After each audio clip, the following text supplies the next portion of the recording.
So I don't know if you got a chance to take a look at the video we saw with this little guy, this little squat guy, and the proportions and how they influence things like someone's ability to squat. And that's really part of what makes something client defined, is taking a look at that individual and how they're built, what their individual ranges of motion are in individual joints, and figuring out whether they should be doing that or not. For a given goal, how might we modify it for them? How can we even get them to squat in a more mechanically viable position? Now, I hear a lot of people say things like, well, that thing's a piece of metal, you know, and how does that relate to a real individual? And well, the thing is, it's meant to be a model representing skeletal proportions. And yes, there are other factors, like the range of motion we mentioned, but realize there's also structural influences in range of motion, as we mentioned in the video. And so this is a very real interpretation of how some people are built. Now, I've had some people say that I've never seen that before. It's only about dorsiflexion. I can't help it if you haven't seen that. We rarely see things that we haven't looked for. So if you didn't know this was an option, you may not have seen it in any of your clients. It might be right in front of your face all the time. So if you haven't seen it, I would suggest it's because you haven't looked, because I see it all the time, all over the place. So take a look at some friends of ours. I'll show you this one guy, and I hope you can see the video well enough. Let me make sure. So this guy's built, I mean, you can look at his muscle and all that stuff. The thing I want you to look at here in this particular video are his proportions. And when he gets down to the bottom here, you can see pretty plainly that his floor to, I wish I could get that to stay off completely. Go away. That his floor to knee is very different, in fact, slightly longer. And these are not high-heeled shoes, right? These are those Converse type guys. And his knee to hip, femur, is very, very different. He is really pretty built to squat, and even with that, he has to alter his center of mass to make it more forward to keep from falling down, right? Because if he brings his arm back, his center of mass will be behind that virtual restraint that I represented with that piece of metal. So this guy, you know, as he adds load, it's going to change his center of mass, especially as he adds it up high, it's going to change things.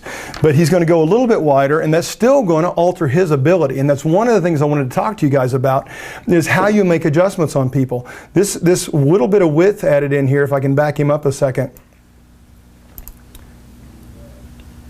Oh, come on, dude. He adjusted his feet just a little wider, and it gives the perception that he's even shorter through here. So one of the things I probably wouldn't recommend is that you keep putting more and more stuff under people's heels. Pretty much what their shoes come with, a little bit of rise in their shoes, is enough for most folks, okay? The thing you can do is start to change the stance ever so slightly and check and monitor and see how it influences as you incrementally change the width of the stance, as well as the slight angle of the stance.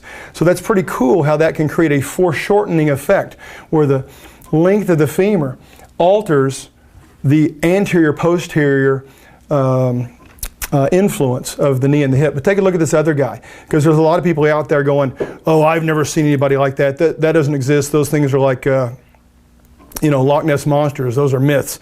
I want you to take a look at this guy on the way down here.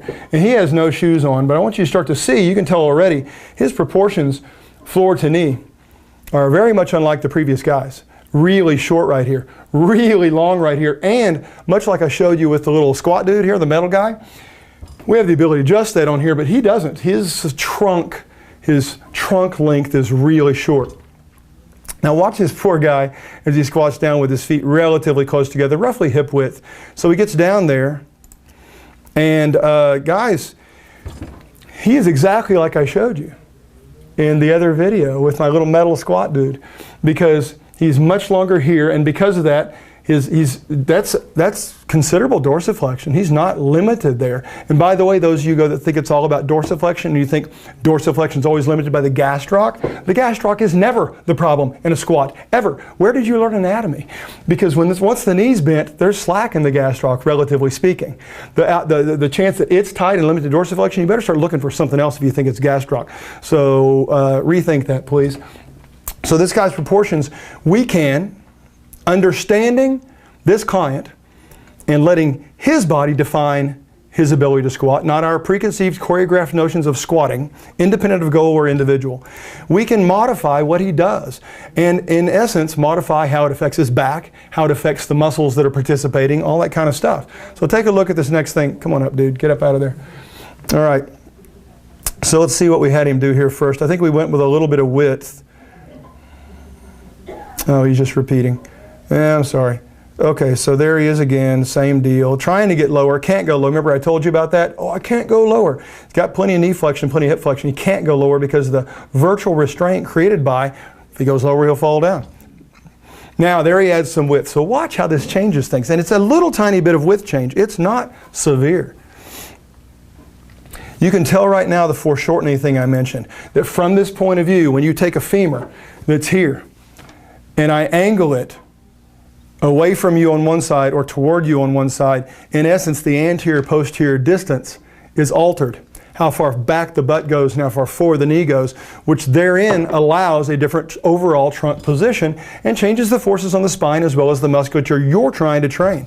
So this guy now is not going to feel his low back as the primary thing. He may actually feel some quads, and of course he'll feel proportionate hips here, because ultimately his line of force is right here. If you can see my indicator, going from roughly mid-foot probably, with a moment arm about right there to the knee, a moment arm right there to the hip, which is pretty typical, roughly a 2/3, 1/3 thing. And his low back is, he's got a much happier low back right now. So now we're going to see, yes, we could play the game with this guy with a relatively short tibia or floor to knee thing. What if we blocked up under his heels? And that's not an uncommon thing. I think if you're ever going to do that, you need to use like little strips of rubber, 3/8 of an inch, 1/2 inch at the most. But he's going to actually, oh, he's going to do a wider. Oh, he goes even wider. This is great. See, that's the way a squat's supposed to look. He looks like he's built a squat now because we adjusted him based on how he's built. So this next one is pretty cool.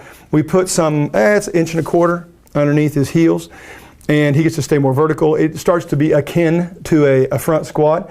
And I'm not sure, in essence, this is bolstering up his dorsiflexion, and we've leaned his tibia more forward, and I'm not sure that's the best way to do this, because we do alter patellofemoral forces dramatically by doing that. Now, you've probably heard people say, oh, this is not bad, this is bad on your knee when your knee goes in front of your toe. Guys, it's not the knee. If you've ever heard that, I don't care who said it, they're wrong. I don't care what they had behind their name, they're wrong. It's not the knee. It's the patellofemoral forces. And guys, we have got to stop making these silly sound bites that this is good and this is bad and everybody should squat. Regardless of who they are, regardless of how they built, maybe if we modify things, maybe if we understand individual biomechanics, but most of the stuff that's being said out there about squats, they are not magic unless you make them magic for the individual. We got to know what we're doing.